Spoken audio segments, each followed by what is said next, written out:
muito bem-vindo a esta nova edição das Conversas na Eclésia, que neste mês de agosto fazem uma proposta de itinerário pelas várias dioceses portuguesas. Hoje tenho o gosto de ter comigo José Manuel Pimenta, é do Departamento do Turismo do Patriarcado de Lisboa, tem duas boas-vindas. Muito obrigado por aceder ao nosso convite. Muito obrigado pelo convite, é sempre um gosto os contactos recebidos da Eclésia para dar a conhecer os nossos trabalhos e a nossa ação pastoral na área do turismo. Eu começaria precisamente por aí, por essa ideia da ação pastoral. Lisboa é um território imenso, é um território histórico, eu penso que todos nós temos consciência disso, e é um território que nos últimos anos, apesar da pandemia mais recente, se tornou um destino de milhões e milhões de pessoas dentro do país e de fora do país, que vão passando por todo este território de modernidade e de tradição também. E uma tradição que é muito marcada pela vivência religiosa das populações que ao longo dos séculos foram passando por cá. De que forma é que isso representa um desafio específico para o Departamento do Turismo? Olha, antes da pandemia, tínhamos o principal desafio era acolher quem chega a Lisboa, seja a cidade, seja a diocese, num nível mais abrangente, era sentir que era bem acolhida e que quando visitasse os diversos pontos de interesse da cidade de Lisboa, que sentisse que aquilo que lhe é proposto é proposto num nível de tentar redescobrir estes lugares e as histórias que às vezes se encontram escondidas ou até menos conhecidas. Uma das dimensões que nós constantemente nos deparamos é que partimos do pressuposto que as pessoas conhecem bem a realidade onde chegam e muitas vezes são surpreendidas com certos apontamentos que passavam completamente ao lado. E aqui falo dos turistas estrangeiros como dos turistas nacionais. Um dos exemplos mais que damos nota e que conhecemos é, por exemplo, a Igreja de Santo António, que para muitos lisboetas e para muitos estrangeiros ficam espantados quando descobrem que aquela igreja está construída sob o local onde nasceu Santo António. E é dessa forma que numa primeira fase antes da pandemia e depois com a pandemia faz muito sentido as palavras que o Papa Francisco nos lançou à Pastoral do Turismo, na sua mensagem para o Dia Mundial do Turismo, em que a pandemia e estas dificuldades, agora é a pandemia, mas antes eram outras, não nos podem paralisar ou privar-nos de uma visão positiva para o futuro. E, portanto, temos que aproveitar esta crise e, às vezes, a outra dificuldade antes da pandemia era o grande número de turistas que andavam por Lisboa, que parecia que Lisboa estava bloqueada, não se conseguia andar. Portanto, estas pandemias e estas dificuldades, portanto, devem-nos ser aproveitadas para redescobrir estes lugares e estas histórias que se encontram escondidas ou até menos conhecidas. E é por isso que a Pastoral do Turismo, desde que foi constituída em 2015, apostou numa proposta que são os itinerários da fé. E estes itinerários da fé, o que pretendem é que, através de um passeio, numa manhã de sábado, os turistas, os visitantes, possam conhecer um determinado bairro da cidade de Lisboa e possam conhecer. E estamos a falar de bairros que provavelmente até são dos mais turísticos, por assim dizer, não é? Sim, exatamente. São os bairros, dois deles que são os mais, estão dentro daquele chamado eixo circuito turístico, que é a Baixa e o Chiado, mas depois também temos o circuito da Moraria, que é uma zona da cidade que queremos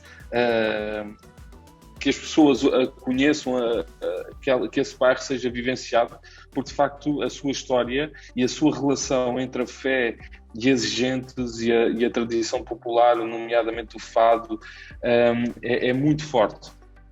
E por isso é que numa manhã de sábado convidamos as pessoas a participar nos Itinerários da Fé, para conhecer esta relação, este redescobrimento destes lugares e desta história, destas igrejas, que algumas delas são umas preciosas joias, muitas vezes conhecidas como, por exemplo, a Igreja do Socorro ou do Cojinho, que pela sua arquitetura, pela sua história, pelas suas imagens, pela sua arte, é uma joia que muitas vezes é desconhecida para os lisboetas em geral e muito mais para os turistas que chegam à cidade de Lisboa.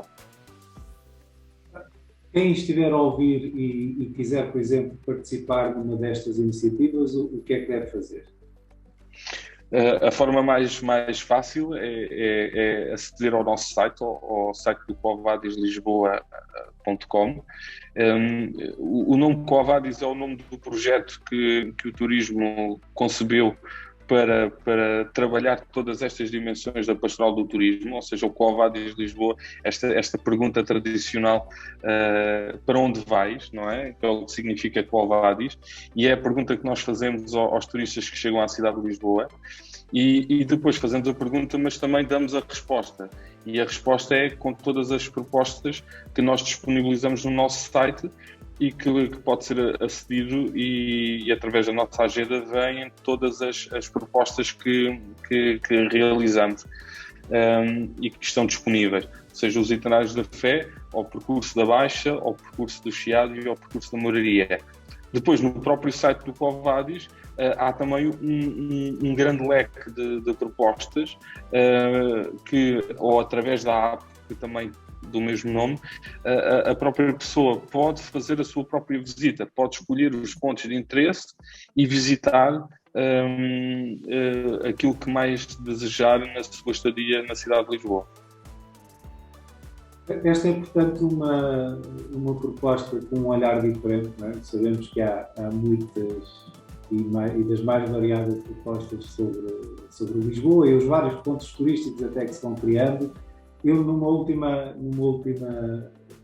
pergunta, e agradecendo desde logo a atenção que dedicou nestes minutos, porque é que vale a pena inserir na agenda das visitas esta área do património religioso e daquilo que chamou também, e podemos usar essa expressão que parece bastante feliz, dos itinerários da fé? Nós entendemos isso porque é uma proposta que deve ser vivida e participada, porque os Itinerários da Fé chamam a atenção de uma dimensão que muitas vezes passava despercebida e que foi também a principal razão da criação da Pastoral do Turismo na Diocese de Lisboa. Com o aumento do turismo na cidade de Lisboa a partir de 2015, 2014, percebemos que várias instituições, vários guias internos por iniciativa própria faziam as suas visitas guiadas àqueles que são os ex-libris da cidade, aos Jerónimos, à sede de Lisboa, à Igreja de Santo António, e uma das coisas que foi assinalada era que as visitas careciam de uma dimensão, ou seja, da interpretação religiosa, porque é que este espaço existe, porque é que foi construído e porque é que ainda hoje está aberto e é vivido como sede ou local de uma comunidade cristã. E nomeadamente o que nós percebemos, e era natural que isso acontecesse, a maioria dos guias intérpretes são formados em História ou em História da Arte e, portanto, muitas vezes as visitas vocacionavam-se mais na dimensão histórica ou na dimensão mais artística da interpretação da arte que aqueles templos conservam. E percebemos que era necessário também a dimensão religiosa, porque muitas vezes sem esta dimensão não se percebe porque é que a Igreja de Santo António é construída. Ela é construída não apenas só para ser a expressão de um estilo arquitetónico, mas sim ela é construída porque quer marcar e marca o local do nascimento de Santo António. e é também expressão da devoção de Santo António na cidade de Lisboa. A mesma coisa nos Jerónimos, a mesma coisa na sede de Lisboa, ou por exemplo a Basílica da Estrela, que é também bastante procurada e visitada na cidade de Lisboa. Muito obrigado, João Manuel Pimenta. Foi um gosto estar a conversa consigo. Nós deixámos este desafio para quem nos esteve a ouvir, de inserir na sua agenda de programas e neste desconfinamento progressivo e cuidadoso que vamos fazendo, poder colocar este olhar diferente sobre o património religioso naquilo que é uma visita a uma cidade histórica e uma cidade moderna, mas que mantém estes traços que fazem dela aquilo que ela é hoje. Muito obrigado, até uma próxima. Muito obrigado. Para si que está desse lado, fica o convite de ir acompanhando as conversas na Eclésia ao longo deste mês de agosto. Vamos passando pelas várias dioceses portuguesas com propostas diferentes de locais a visitar e de entendimento do património que marca, de uma maneira muito profunda, a identidade portuguesa.